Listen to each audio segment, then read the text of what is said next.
Assalamualaikum warahmatullahi wabarakatuh. Perkenalkan, nama saya Ageng Ijulhak, NIM 2019-12186. Saya dari kelas Akuntansi Manajemen 4D. Penerapan prinsip Good Corporate Governance pada kinerja berbasis balance scorecard di LPD Kabupaten Badung. Good Corporate Governance merupakan sistem untuk mengatur struktur dan mekanisme dalam perusahaan sehingga mampu mendorong efisiensi dan kinerja perusahaan. Perusahaan di Indonesia sadar bahwa dengan menerapkan tata kelola perusahaan yang baik, kinerja perusahaan akan menjadi lebih baik dan pada akhirnya meningkatkan profitabilitas mereka, serta akan menarik investor nasional dan investor internasional. Oleh karena itu, penerapan komponen GCG sangat diperlukan dalam menjalankan bisnis. GCG merupakan suatu konsep yang berdasar pada teori keagenan. Teori keagenan menjelaskan kedua pihak ingin memaksimalkan utilitasnya, maka dari itu timbul konflik keagenan. Penerapan tata kelola suatu organisasi perlu ditingkatkan guna mengatasi masalah dalam teori keagenan. Sistem GCG menuntut dibangun dan diterapkan prinsip-prinsip GCG dalam proses manajerial sebuah perusahaan. GCG diimplementasikan untuk membangun budaya dan membangkitkan kesadaran pihak-pihak yang terkait dengan LPD agar memperhatikan tanggung jawabnya. Balance scorecard sebagai pendukung dalam menilai kinerja dalam hal menyeimbangkan perspektif keuangan dan non-keuangan sebagai satu kesatuan dari strategi di masa mendatang. Balance scorecard dapat digunakan sebagai alat untuk mengukur kinerja perusahaan karena memberikan rangka komprehensif untuk menjabarkan misi ke dalam tujuan yang telah ditetapkan. Prinsip GCG: 1. Transparansi, 2. Akuntabilitas, 3. Responsibilitas, 4. Independensi, 5. Kewajaran. Prinsip GCG. 1. Transparansi dalam penelitian ini memiliki arti bahwa pengelola LPD harus menyampaikan seluruh informasi secara terbuka tanpa ada yang ditutupi atau sengaja disembunyikan. Aspek transparansi diukur 4 pernyataan mengenai sistem akuntansi dalam perusahaan, pengembangan teknologi informasi manajemen, serta publikasi informasi keuangan dan informasi lain yang material mengenai perusahaan. 2. Akuntabilitas adalah kejelasan fungsi, struktur, sistem, dan pertanggungjawaban dalam pengelolaan LPD. Aspek akuntabilitas diukur dengan 4 pernyataan, yaitu pemahaman pengelola LPD, pertanggungjawab pengelola LPD, memastikan adanya sistem pengendalian internal yang efektif dalam pengelolaan LPD, dan dalam melaksanakan tugas dan tanggung jawab pengelola LPD berpegang pada etika bisnis dan pedoman yang telah disepakati. 3. Responsibilitas. Dalam penelitian ini memiliki arti bahwa pengelola LPD harus mematuhi peraturan perundang-undangan dan melaksanakan tanggung jawab sosial kepada masyarakat agar usaha dapat menjalankan secara berkesinambungan. Aspek responsibilitas atau pertanggungjawaban ini diukur dengan 4 pernyataan mengenai ketaatan ketua dan pengawas LPD terhadap peraturan perundang-undangan dan peraturan LPD, kepedulian LPD terhadap lingkungan, menjadi profesional dan mematuhi etika, LPD mampu bekerja secara profesional. 4. Independensi. Dalam penelitian ini memiliki arti bahwa pengelola LPD dalam melaksanakan kegiatannya harus secara independen dan bebas dari pengaruh pihak manapun. Aspek independensi diukur dengan 4 pernyataan mengenai pengambilan keputusan prajuru LPD yang objektif atau bebas dari kepentingan berbagai pihak yang merugikan LPD.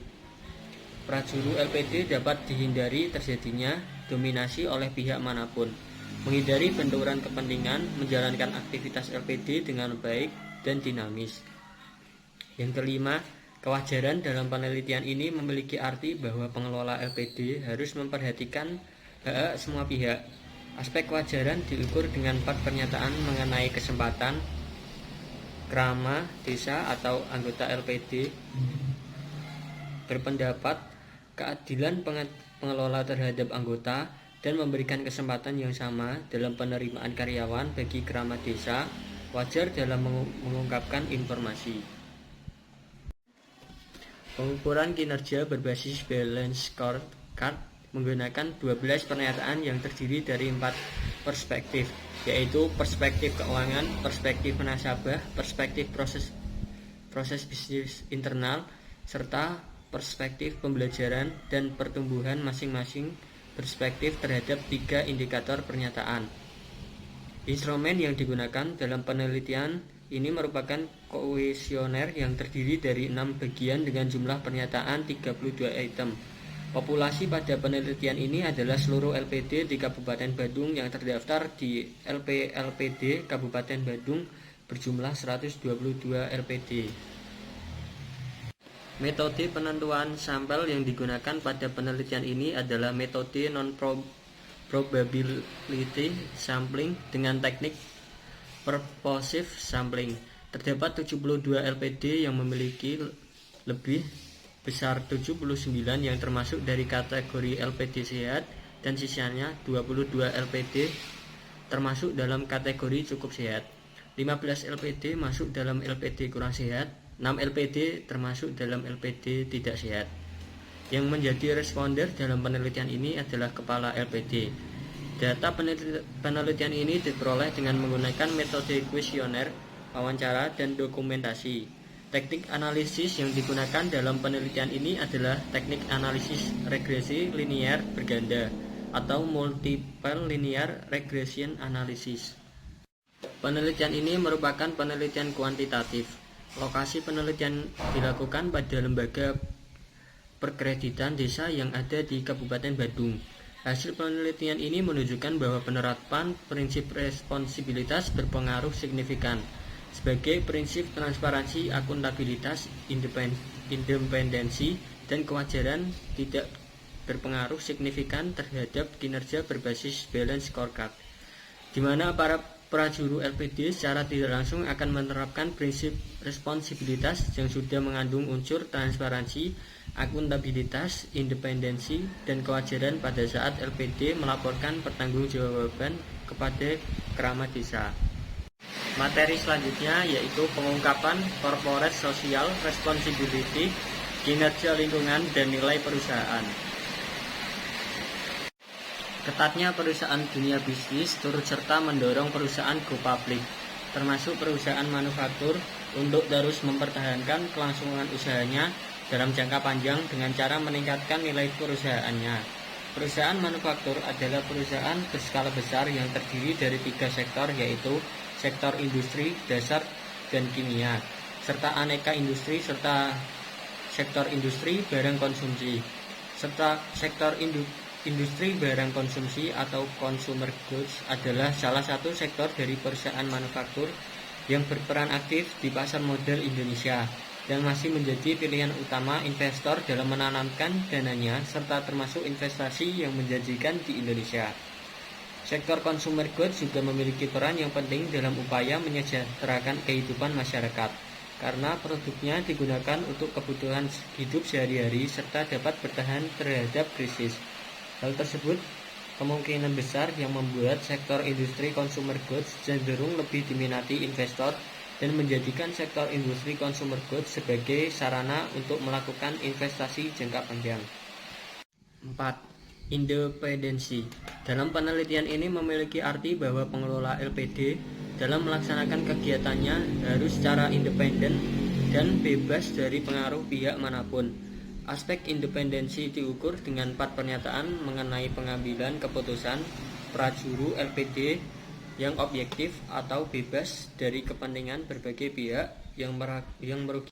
Keinginan sebuah entitas bisnis dalam meningkatkan nilai perusahaan mendorongnya untuk melakukan berbagai cara tanpa berkecuali menciptakan kinerja lingkungan agar semakin terlihat baik di mata investor. Perusahaan yang memperhatikan kinerja lingkungannya dengan baik serta tidak langsung telah menjaga keberlangsungan usahanya dalam jangka panjang. sehingga dapat terhindar dari kerugian yang timbul di masa mendatang. Melalui Kementerian Lingkungan Hidup dan Kehutanan, pemerintah telah menyelenggarakan program penilaian peringkat kinerja perusahaan yang lebih dikenal dengan PROPER. Salah satu yang menjadi tolak ukur bahwa perusahaan telah mematuhi peraturan terkait dengan kewajiban pelestarian lingkungan adalah dari hasil PROPER yang didapatkan oleh perusahaan yang terdiri dari peringkat emas sangat-sangat baik, hijau dalam kurung sangat baik, biru dalam kurung baik, merah dalam kurung buruk, serta hitam dalam kurung sangat buruk. Penelitian ini dilakukan pada perusahaan-perusahaan sektor consumer goods yang terdaftar di Bursa Efek Indonesia. Data diperoleh dengan mengakses website resmi BEI, yaitu website IDX atau Indonesia Stock Exchange. Objek dari penelitian ini adalah nilai perusahaan pada perusahaan consumer goods yang terdaftar di Bursa Efek Indonesia tahun 2016 sampai 2018. Variabel dependen dalam penelitian ini adalah nilai perusahaan. Variabel-variabel independen dalam penelitian ini adalah pengungkapan corporate social responsibility dan kinerja lingkungan.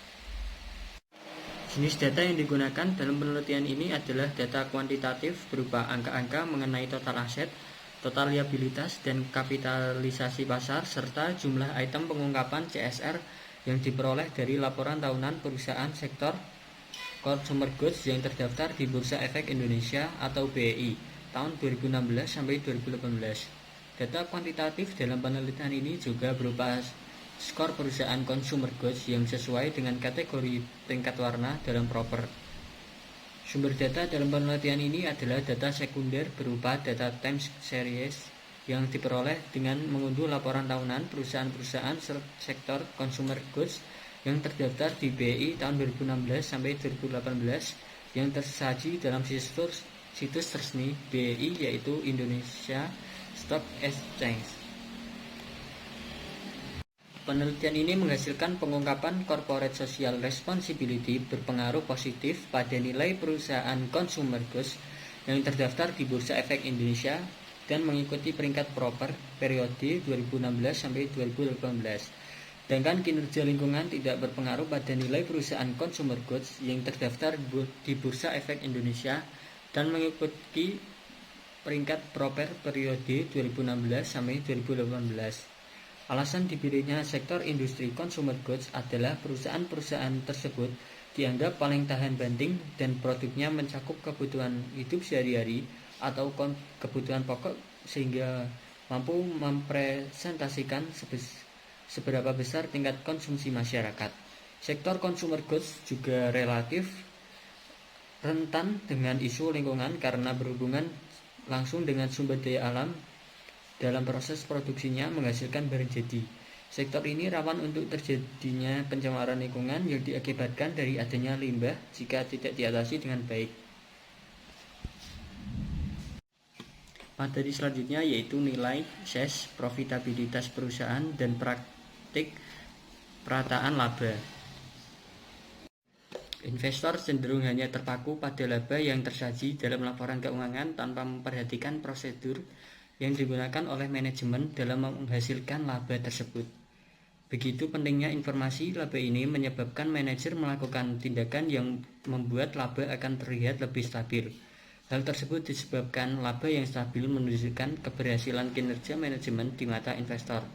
Cara yang sering digunakan oleh manajer adalah manajemen laba. Salah satu pola dari manajemen laba ialah perataan laba. Perataan laba adalah suatu tindakan manajemen perusahaan untuk meredam fluktuasi laba yang dilaporkan dari waktu ke waktu, serta bertujuan untuk memaksimalkan kekayaan perusahaan, mengurangi risiko perusahaan, meningkatkan nilai perusahaan, memenuhi perjanjian utang, mengurangi pajak, dan biaya politik. Praktik perataan laba dapat dilakukan dengan dua cara, yaitu naturally smooth dan intentionally being smooth by management. Naturally smooth atau perataan secara alami merupakan perataan laba. Dalam proses pengolahan laba, manajemen memilih menggunakan metode akuntansi yang lebih representatif atas keadaan perusahaan sebenarnya dengan asumsi bahwa metode sebelumnya sudah tidak relevan lagi untuk digunakan atau sesuai batas-batas standar akuntansi keuangan. Kemudian intentionally being smooth by management atau perataan yang disengaja merupakan perataan laba yang terjadi ketika pihak manajemen memanipulasi waktu pencatatan akuntansi seperti memindahkan beban atau pendapatan dari suatu periode ke periode lainnya. Pengukuran kinerja berbasis balance scorecard menggunakan 12 pernyataan yang terdiri dari 4 perspektif, yaitu perspektif keuangan, perspektif nasabah, perspektif proses bisnis internal, serta perspektif pembelajaran dan pertumbuhan masing-masing perspektif terhadap 3 indikator pernyataan. Instrumen yang digunakan dalam penelitian ini merupakan kuesioner yang terdiri dari 6 bagian dengan jumlah pernyataan 32 item. Populasi pada penelitian ini adalah seluruh LPD di Kabupaten Badung yang terdaftar di LPD Kabupaten Badung berjumlah 122 LPD.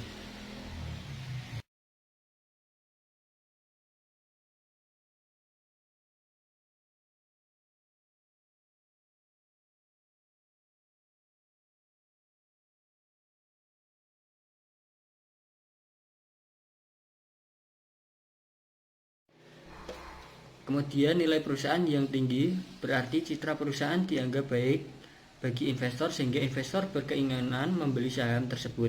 Perusahaan yang posisi nilai perusahaannya tinggi maka bisa melakukan berbagai keputusan strategi jangka panjang yang sebelumnya tidak bisa dilakukan. Keleluasaan itulah yang mendorong perusahaan yang memiliki nilai perusahaan yang tinggi akan melakukan praktik perataan laba. Kemudian ukuran perusahaan merupakan skala untuk mengklasifikasikan besar atau kecilnya suatu perusahaan. Perusahaan berukuran sedang dan besar lebih memiliki tekanan yang kuat dari para pemegang sahamnya agar kinerja perusahaan sesuai dengan harapan para investornya dibanding dengan perusahaan kecil. Maka dari itu manajemen pada perusahaan besar diperkirakan memiliki kecenderungan yang lebih besar untuk melakukan praktik perataan laba.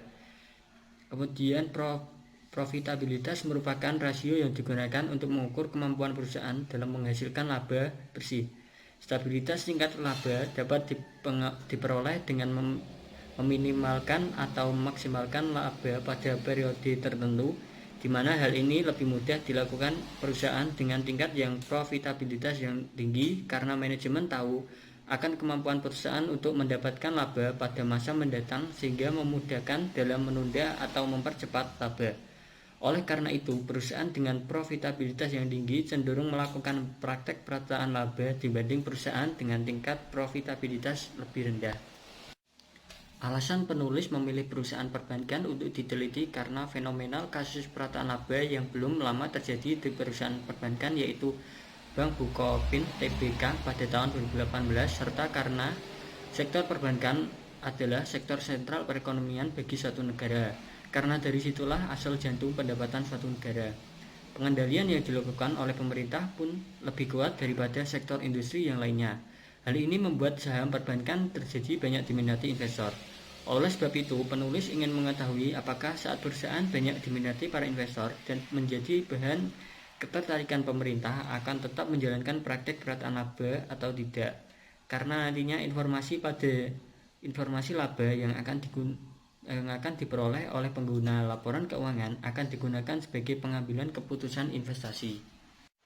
Kemudian perataan laba diukur menggunakan perhitungan indeks Excel.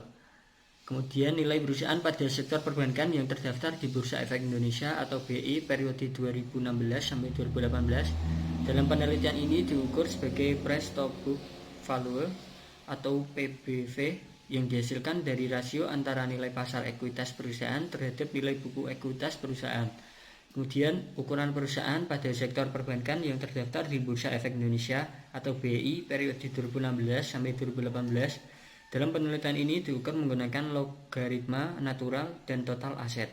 Kemudian profitabilitas pada perusahaan sektor perbankan yang terdaftar di Bursa Efek Indonesia periode 2016 sampai 2018 dalam penelitian ini diukur menggunakan return on asset yang menggunakan return dan modal sendiri. Hasil dari penelitian ini yaitu 1. Nilai perusahaan berpengaruh positif pada praktik perataan laba pada perusahaan perbankan di Bursa Efek Indonesia periode 2016 sampai 2018. Hal ini menunjukkan bahwa semakin tinggi nilai perusahaan, maka kecenderungan manajemen untuk melakukan praktik perataan laba semakin meningkat. 2. Ukuran perusahaan berpengaruh positif pada praktik perataan laba pada perusahaan perbankan di Bursa Efek Indonesia periode 2016 sampai 2018. Hal ini menunjukkan bahwa semakin besar ukuran perusahaan, maka manajemen memiliki dorongan yang lebih besar untuk melakukan praktik perataan laba. 3.